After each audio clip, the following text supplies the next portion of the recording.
I call out to the muses on this day to draw closer and to tune or allow a tuning process to transpire where each of us may actually hear those angelic voices beckoning for their participation and ours to do this dance together in the zone of astrology, but not just astrology. As I sit down this morning, contemplating, there's a lot of astrological things that are going to happen this week, but, the mechanics of all of that really could be too much to grasp, trying to follow the movements of these celestial bodies around us in the dance that they've always done and continue to. When I looked at this chart for this morning, I went, as I'm sitting down, I go, oh, look, there's the moon at 18 degrees of Pisces. Wait a second. I'm wrong chart. I went, how did we get there? On Sunday, here we go. I was playing around with the chart before this. At 18 degrees of Aquarius. Now, each of us, when we were set in motion, set afloat, set adrift into this experience of incarnation in this physical realm of our life dance here on planet Earth, the celestial surround that was transpiring set in motion a potential path forward for us that doesn't stay static as we go through life, but carries a thumbprint, a fingerprint, if you were, of what potentials we might be going to awaken in our life dance as we interact with other people and as the planets continue to move around us every day. The astrological chart is a 24-hour clock. Let me show you. Let's see. Now, first, before I do that, this moon sitting at 18 degrees of Aquarius, when I chose to begin this current incarnation that I'm on, I had Mercury, how I think and how I communicate, 8 minutes from Mars. What inspirational action am I driven to engage in? 8 minutes apart at 18 degrees of Aquarius. So I'm going to try and contain myself a little bit, but mind you, it may only be a little bit, with the moon, dancing upon my natal Mars-Mercury conjunction. Could be the potential for inspiration, and I think inspiration is a good word. That's breathing in, inspire, taking in the energies of what this planetary dance for this particular week is going to bring. And, this, for me, since, I don't really know what any of your charts are. I take that back. I have charts for a lot of different people. But until we actually sit down and do that astrological configuration dance together, I have to basically on these weekly presentations give you a shotgun approach of what's taking place, and you if you're really paying attention and have your own charts, have some understanding of the energies in play, are going to be given the opportunity to determine if what it is that I say might have some bearing, I know it does, on what it is that you are intending or have intended to do, and will you step up to the plate to actually do it? You know, for me, this morning as I sit down, it's Sunday the 15th, I'm inspired. You know, I've got the muses are in my corner, and when I woke up this morning, I was really thinking, this astrological language that we participate in is always an invitation, if you understand how this works. I'm going to give you a slight demonstration. Remember I said this is a 24-hour clock? If I put this clock in motion at whatever rate I'm going to put it in motion, what you will notice as you're looking at this, there, see, it's in motion. This is the eastern horizon right now. And picture, if you will, the Earth sitting here in the center, and it's rotating around into this east, which makes it seem like the planets themselves are, coming up in the sky. Kind of see, we're getting near noon. See how the sun is raising to this uppermost part of the chart? And as we get later in the evening and the sun goes over here and it sets in the west, nighttime has taken place. So there's an energy in play there that every day this clock makes a complete revolution. Us sitting here in the Earth and the planets themselves, they're actually moving in this eastward direction, but a lot slower than our revolution going around. And we're going around the sun, You can kind of see this is let's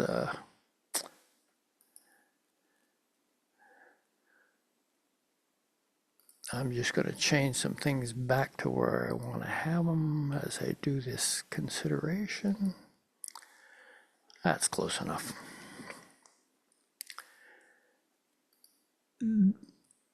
As I was indicating, there's a lot of stuff that transpires in this particular week. And I'm not going to bore you or distract you or confuse you with trying to go through all the mechanics of what it is that this week holds in store for us. But we just jumped over to Monday so you could kind of see. We're still in the season of Virgo, but by the end of this week, we're actually going to begin the season of Libra. But first we have to get there. And a couple of factors that let's see, let's go back that one day and see. Okay, on this day, Sunday, see this big blue triangle here? That's known as a grand trine. Jupiter, Venus, and the moon, all in trine. And Jupiter and Venus, these are the greater benefics, and they're all in this air sign. So there's a beneficence that is at work today, Sunday, that includes Jupiter. How enormous are the possibilities of how I, frame my language, Gemini, or think in a meaningful fashion that, can make connections. And Venus in Libra says, I would like to bring into this equation, how do we get along with one another. This is the essence of Libra and Venus. Venus is the ruler of Libra. It's there in the sign of Libra is saying the invitation is being put out to you on this day to not think small. Enjoy the experience of outward expression. You know, there's a vocabulary that, well, not just the astrological vocabulary, but and not even just words, because language happens at so many different levels. Have you listened to the language of the trees with the wind blowing through their branches and leaves, whispering to you? This could be the invitation from the muses. Are you paying attention?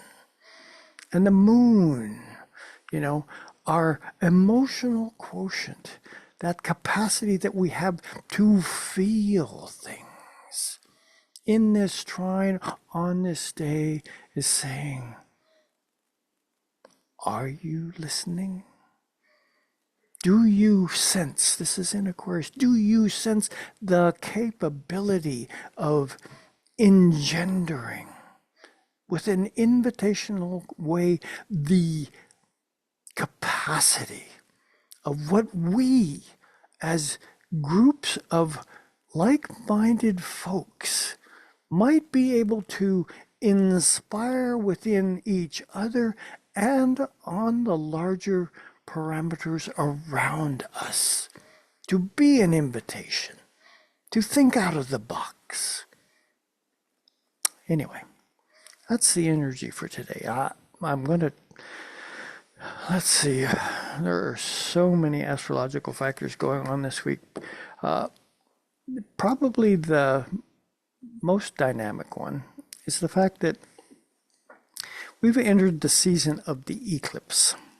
These happen twice a year, and an eclipse is when the sun and the moon actually get to a point where they're within 17 degrees when they have the full or the new moons of the nodes. And on this particular experience, we on Tuesday, you know, see, I've gone to Tuesday already, see the moon here at 17 degrees and sun at 25. Well, because the moon moves, you know, what is the moon moving right now? I look here at the moon, I see that it's traveling 1 degree 47 minutes, not quite 2 degrees a day, which means that on this particular day, Tuesday, it's going to, excuse me, back to here. It's moving 15 degrees in a day. So it's moving quite rapidly. And so that means in on this day, it's actually going to move all the way into Aries, 15 more degrees. But in its route, it will get to this point at about, let's see, on the Pacific coast, sometime between 7 and 8 this evening will be the first eclipse in cahoots with this north node. And the nodes, yeah, let's give the nodes some flavor. This is, you know, the nodes represent a destiny line.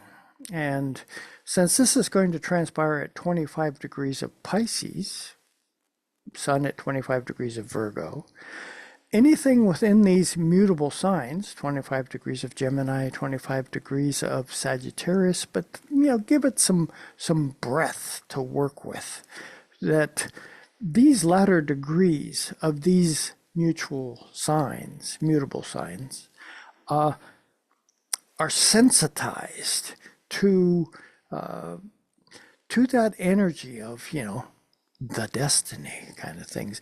And at the same time, this sensitivity, if you will, to this eclipse equation is saying there are factors in play that are inviting you. Always with the eclipse, there's an invitation to change, And, irony of ironies, this is taking place with this particular full moon in the mutable signs, which are about, yeah, you got it, change.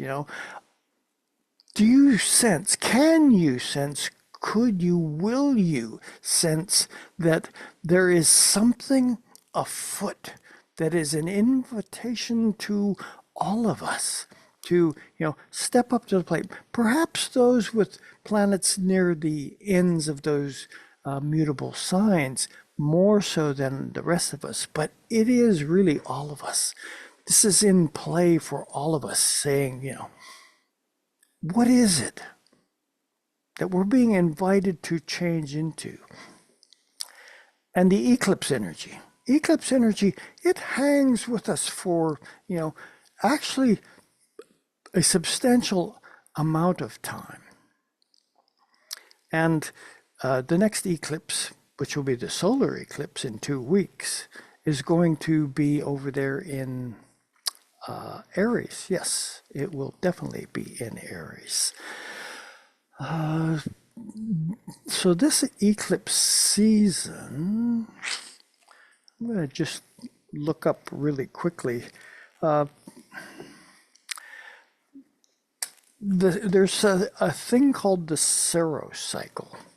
And, there's no really shortcut version that I can give you to describe what that means. But basically, it means when the sun and the moon came together with the nodes in either, across the axis or with the Cancer Capricorn signs, it begins a cycle that lasts for a long, long time.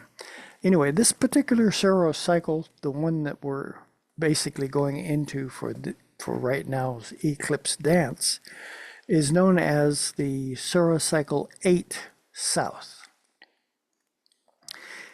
It began on April Fool's Day, 1718. Now, you say, well, gee, that was a while ago. Because what happens is, as the nodes, because the nodes would have been at, 0 degrees or very close to 0 degrees Cancer and Capricorn, they move backwards because that's the way the nodes move through life. And as they move all the way down and around or up and around, because there are a polarity, we have these eclipse experiences that take place when the sun and the moon do their new and full moon dances within the proximity of those nodes. And that is what the Saros cycles are. It's this dance between the sun, the moon, and the nodes. And they do this dance over hundreds, thousands of years. And we're in this particular one right now. Each one, this is according to Bernadette Brady, I think, yeah, Bernadette Brady. There's a pattern, if you will, an energy signature that each of these Saros cycles represents that is in play when they get tickled. And she's written up a description, and what it's based on is it's based on the very beginning chart, that April Fool's Day of 1718. It reads, this is not necessarily going to be the most comfortable for you, but separation and loss. To be parted, to finish something, and to feel sad at its completion. Physical injury is also possible through overstraining one's strength. This is not the time to undertake serious physical activities.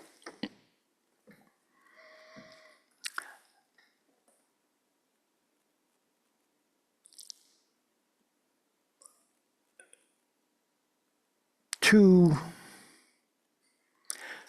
take these kind of words and try to overtly portray them within the physical dance that we are doing often gets in the way of the energetic consideration of what is transpiring.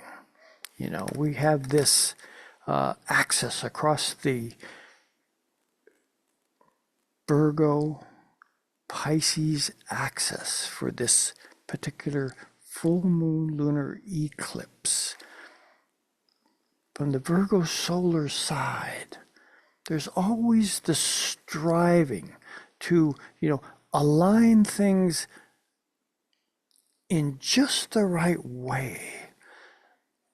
Opposite that, where the moon is, our sense of, our sensing capacities in Pisces is saying,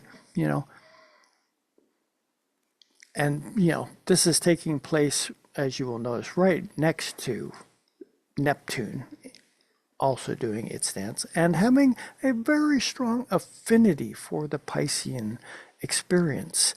This full moon right there, including Neptune, is saying, pay attention to what are the vibrational factors in play that might be spinning your capacities of imagination and dreams beyond the realms of what you thought was possible.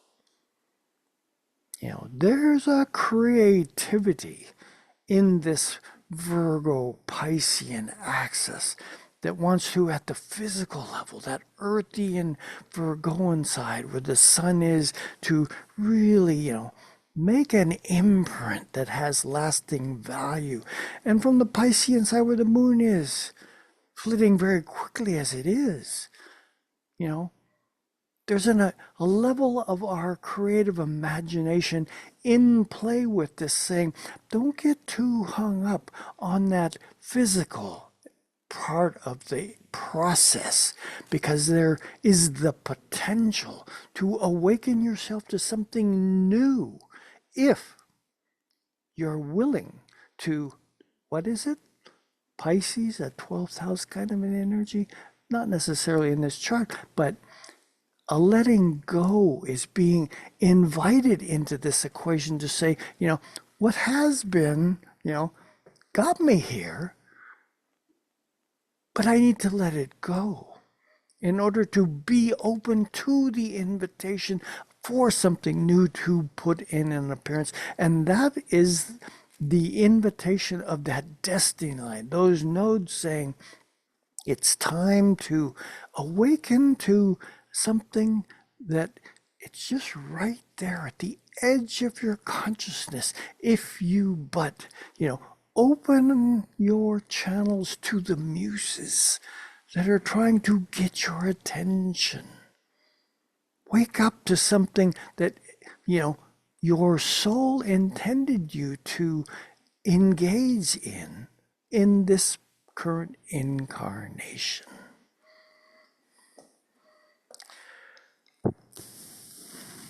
Okay, I don't know if I could ever do enough justice to the consideration for the eclipse, because this is it's a signature that, it's been in play for weeks, months, and will be for weeks, months, sensitizing those latter and earlier degrees of the mutable signs. But then when we go to the solar eclipse in 2 weeks, it's dynamic, strong energy shift as it becomes the earlier degrees of the cardinal signs. You can feel in that cardinality something new is trying to put in an appearance. Are you ready? I will leave that right there. It's going to linger, this energy, this potential for a new level of destiny that's, sitting there waiting for us to, recognize it. And, if willing, participate in it.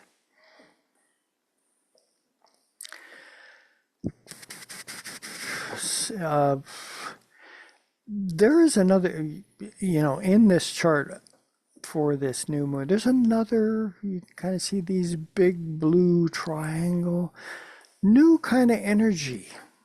This is the energy of Uranus, attempting in Taurus to shake, rattle, and roll us into that arena of what is worth something.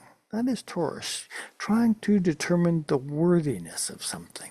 And Uranus's function is to say, sometimes in rather dynamic fashion, are you paying attention? Because there's what I'm, as Uranus, trying to awaken you to is something that you may have overlooked. Pluto, another one of the planets on this blue triangle, is saying, into this mix, there is another kind of energy in play that is, trying to stimulate a deeper level of resonance and change that is similar to Uranus, trying to awaken us to something we may have overlooked, because this Pluto is, after all, going backwards there into Capricorn for a short season, to remind us, in this Capricornian Plutonian way, might there be factors in the mix of social and political arenas that are due for some, deep, cultivation. I get the image of a rototiller. That's Pluto, churning up what is taking place and bringing stuff up to the surface that wasn't there before, into the light of day. This is Pluto's function, and in Capricorn, it's stirring that pot right now. And the other planet in this dance, actually there are two more, the sun, that ball of vitality in Virgo, saying, is there a meaning in this dance move that we are about right now that is trying to, put the parts into a particular order that is going to be practical? This, after all, is an Earth trine that we're looking at. And, not just a trine at work here. We also have what's known as a kite, with these two sextiles coming over here to point at, guess what? There's our Neptune again. And the point in the kite is, for a kite pattern, it represents the potential outworking of what it is that particular trine configuration is inviting us to consider. So, how are your dreams, I would ask? How is your creative imagination, that Neptune in Pisces, which, by the way, has been sensitized by this eclipse in a unique fashion to say, I would, welcome, invite, expect, if you were, that the dreamscape that is available at this time could be very dynamic. Are you willing to wander there? Are you willing to allow the muses participation in what it is that your consciousness is being invited into? The dynamic energies this week. And as we go through the week, since these are really slow-moving planets, Pluto and Uranus and Neptune, this kite pattern is going to, you'll see it'll become just a little bit darker, and there it is. We've reached, Now the sun exactly trying to that Uranus in retrograde and approaching an exact, trying to Pluto just a little bit closer and also a little bit closer to that Neptune in opposition. So this kite energy is in play for us this week, you know, along with that, initiation of this eclipse dance that we're participating in. If I were to consider the astrology for this week, I would basically just stick with the eclipse and the energies that are coming into play in relation to that. It's not all that takes place, but I don't want to talk for an hour or two, which I could easily do. It's not unheard of for me to, I look at a chart and what does the astrological language, what are the planetary beings saying in each of these chart moments that could have relevance in ways beyond what it is that I think. And I'm willing to allow that beyond factor always to be in play because there's always something else to pay attention to.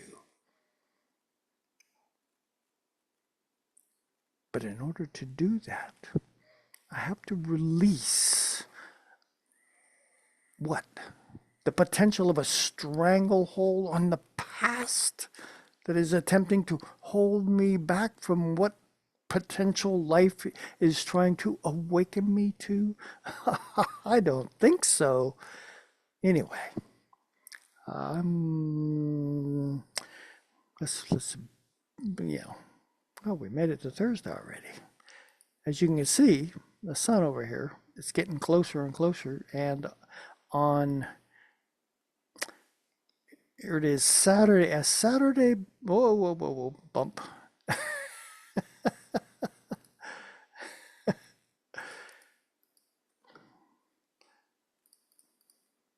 As Saturday becomes Sunday, the sun is going to shift from there in Virgo into Libra.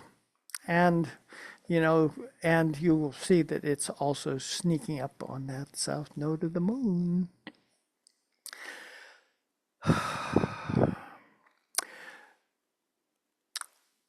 Libra, the diplomat, the artist, that capacity that we have to be lovers and peacemakers. This is an energy fold, and at the same time, the ruler of Libra, Venus, look here, it's at 29 degrees of 30 minutes of Libra.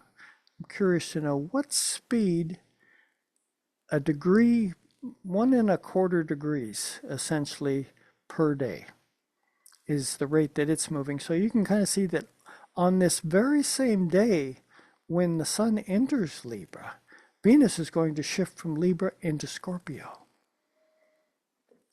By the way, Sunday is a sun day, so that advent of the sun coming into Libra, you can just feel this invitation. Libra, bookended by its ruler and by that solar vitality of how tuned in am I to the experience of what partnership has the potential to awaken within me.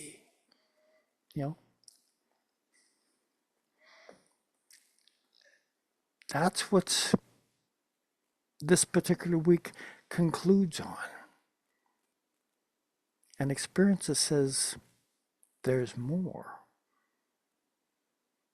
Are you willing in any circumstance that we find ourselves to embrace the exchange of energy that can transpire between me and anyone else that I'm in contact with? And I do mean anyone else, no matter what their cultural energetic vibrations are. There are reasons why we come together that, may not be so overtly obvious in that instant. But through conversations, we might discover there are very unique qualities that the two of us coming together in that moment came to awaken. Welcome to Sunday. This week should be interesting. And yeah, so many factors. Anyway, if you are so inspired, you can reach out to me. TheLivelyAstrologer.com is my website. TheLivelyAstrologer@gmail.com is a way to drop a line, say hello. There are things afoot. And this week's inviting us to say, maybe there are some factors that have been holding me back, and perhaps destiny is beckoning for me to participate at a new level in this potentially vibrant living experience of being, alive in the moments to something new that my soul is inclined to participate in. I always want to wake up that. And anyway, Mars, Mercury, being tickled by the moon as I present this. I hope I didn't, go too far over the line, but I am energized. You might notice that. So that's all I got for this week. Be real and embrace your fellow man. We have things to do together. There are reasons why that we may not know yet, especially if we're, stuck in a past ideology that keeps us apart. Thanks. See y'all next week.